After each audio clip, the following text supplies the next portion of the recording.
Тем временем почти половина молочной продукции, поставляемой в бюджетные учреждения Коми, фальсифицирована. Такое заявление сделали сегодня в Россельхознадзоре. Молоко, масло, сыры, поставляемые в больницы, школы и детские сады, то есть бюджетные учреждения, могут представлять, между прочим, опасность для здоровья граждан.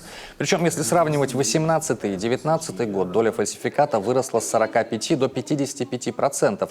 Причем поставщики и заказчики те же, а вот производителей найти невозможно. Никаких заводов или цехов по указанным адресам, как правило, не существует. Мы же с правоохранителями-то ведь работаем, тоже разговариваем и говорим, да мы ничего ему пришить не можем. Ну вот если умрет завтра там Петя Васечкин, не дай бог, да, и будет установлено путем экспертизы, что он умер из-за того, что это масло съел, быстро найдем. А пока никто не умер, все нормально. То, что там деньги тратятся бюджетные, ну это ладно, это там как бы другой уже сказ.